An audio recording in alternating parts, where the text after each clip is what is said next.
क्या इतनी रात्रि में किसकी रोने की आवाजें आ रही हैं? सैनिकों, क्या जो आवाज मुझे सुनाई दे रही है वो आवाज तुम्हें भी सुनाई दे रही है? जी महाराज, यह तो किसी की रोने की आवाजें आ रही हैं, लेकिन महाराज इतनी रात्रि में कौन रो सकता है? सैनिकों, तुम दोनों फौरन जाओ और देख कर आओ कि इतनी रात्रि में कौन रो रहा है और उसे क्या तकलीफ है। दोनों सैनिक जिस दिशा से रोने की आवाजें आ रही थी उसी दिशा में चल देते हैं। अरे राम सिंह भाई, मुझे तो लगता है यह किसी चुड़ैल की रोने की आवाजें हैं। मुझे तो बड़ा डर लग रहा है। अरे नहीं नहीं भाई, या तो ये कोई चुड़ैल हो या फिर कोई इंसान, पता तो करना ही पड़ेगा ना।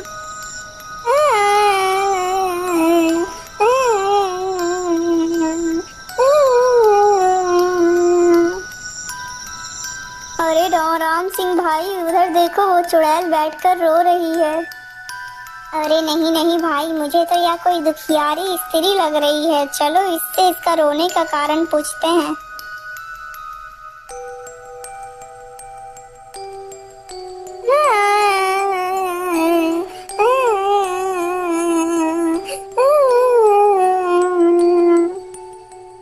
अरे बहन, तुम कौन हो और इतनी रात्रि में यहाँ पर बैठकर क्यों रो रही हो? अरे राजा का सैनिक, मैं अपने रोने का कारण तुम्हें नहीं बता सकती। मैं इसका कारण सिर्फ महाराज को ही बताऊंगी। तो फिर ठीक है, चलो हमारे साथ।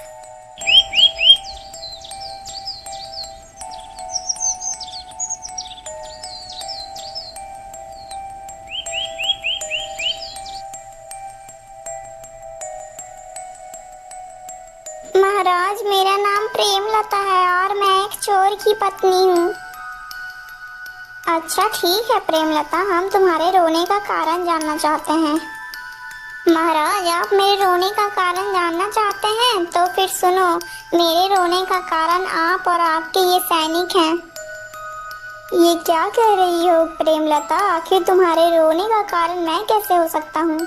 महाराज, मेरे पति एक चोर थे जो चोरी करने के जुर्म में पकड़े गए थे और आपने उनको फांसी पे चढ़ाकर उनको मार डाला था और आज मुझे उनकी बहुत याद आ रही है, इसीलिए मैं रो रही थी।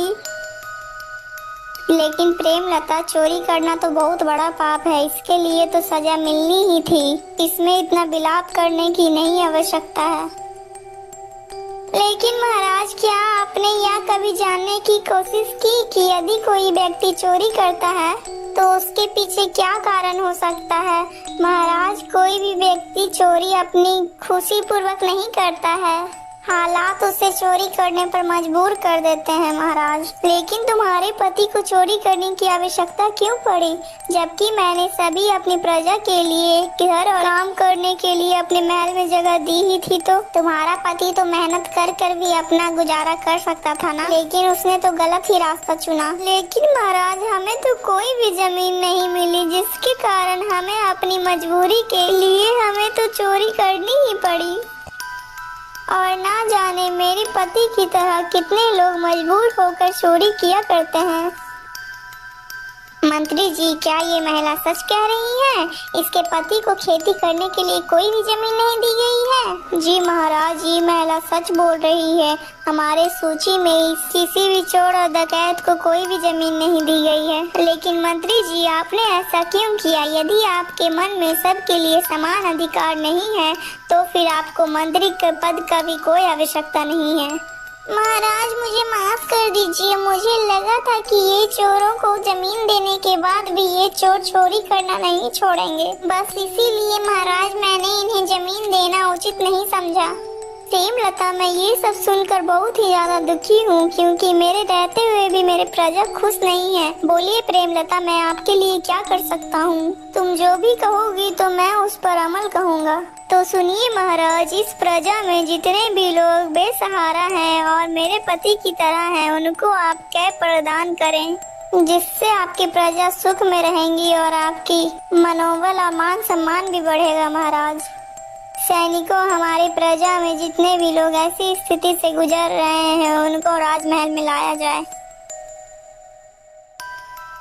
राजा के कहे अनुसार उसकी प्रजा में सैनिक ने जाकर जितने भी छोटे या बड़े चोर थे उसे बुलाकर राजमहल लेकर आते हैं। क्या बात है महाराज, आपने हम लोगों को यहाँ पर क्यों बुलाया है? मैंने तुम लोगों को इसलिए बुलाया है कि मैं जानना चाहता हूँ कि आखिर तुम लोग चोरी क्यों करते हो। क्या करें महाराज, हमारे पास कोई काम नहीं है, इसलिए मजबूरन हमें ये काम करना पड़ता है। नहीं नहीं, आज से आप लोगों को चोरी करने की कोई आवश्यकता नहीं है। आज से आप लोग हमारे राजमहल में ही कार्य किया करेंगे। इतना सुनकर सभी के चेहरे पर खुशी की झलक आ जाती है।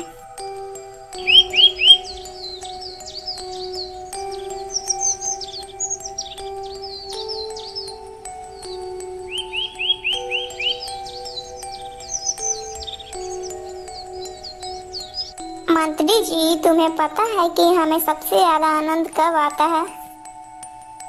जी महाराज, मैं जानना चाहता हूँ कि आखिर आपको सबसे ज्यादा आनंद कब आता है। तो सुनो मंत्री जी, मुझे सबसे ज्यादा आनंद तब आता है जब मैं शिकार करने के लिए जंगल आता हूँ।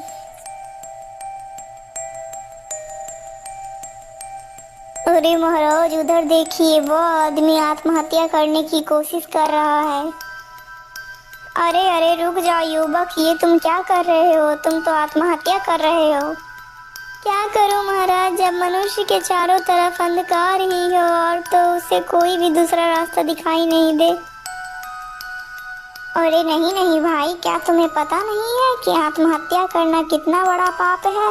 अगर इंसान चाहे तो वो किसी भी मुसीबत का सामना अच्छे से कर सकता है, लेकिन तुम्हें ऐसी कौन सी मुसीबत आन पड़ी है कि तुम आत्महत्या करने पर तुले हो? महाराज, मेरा नाम वीर सिंह है और मैं अंबाराज में रहता हूँ। मैं एक लड़की से बेहद प्रेम करता हूँ, लेकिन उस लड़की के घर वाले मेरे से विवाह करने के लिए तैयार नहीं हो रहे हैं। लेकिन उसके घर वाले विवाह करने के लिए तैयार क्यों नहीं है? महाराज, उनका कहना है कि हम अपनी पुत्री का विवाह दूसरी जाति के लड़के से नहीं कर सकते हैं। अरे वीर सिंह, तुम्हारा नाम तो वीर सिंह है, लेकिन तुम्हारा आत्महत्या करना एक कायर की निशानी है। तुम परेशान मत हो, तुम हमारे राज में आकर रहो, मैं तुम्हारा विवाह उससे भी सुंदर स्त्री से करवा दूंगा। नहीं नहीं महाराज, मैं उसके अलावा और किसी दूसरी स्त्री से विवाह नहीं कर सकता। यदि मेरी इससे विवाह नहीं हुई तो मैं मर जाऊंगा। नहीं नहीं वीर सिंह, यदि तुम पूरी मन से उसी लड़की से विवाह करना चाहते हो तो मैं तुम्हें वचन देता हूँ कि मैं तुम्हारी शादी उसी लड़की से करवाऊंगा। इतना सुनते ही युवक के चेहरे पर खुशी झलक पड़ती है। अगले दिन राजा और वो युवक उसी राज की ओर चल पड़ते हैं।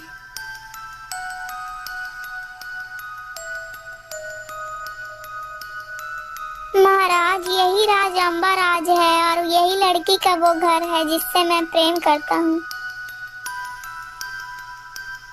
फिर राजा उसी लड़की के पिता से बात करता है।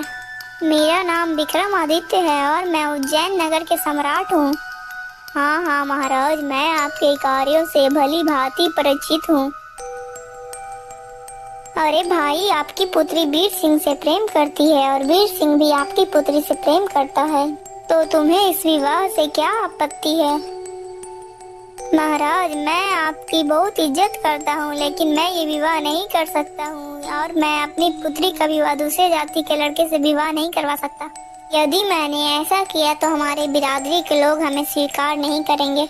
लेकिन क्या तुम अपने राजा के लिए इतना भी नहीं कर सकते? यदि तुम मेरे लिए यह काम करोगे तो मैं तुम्हें अपने राज में रहने की पूरी सुख सुविधाएं दूंगा।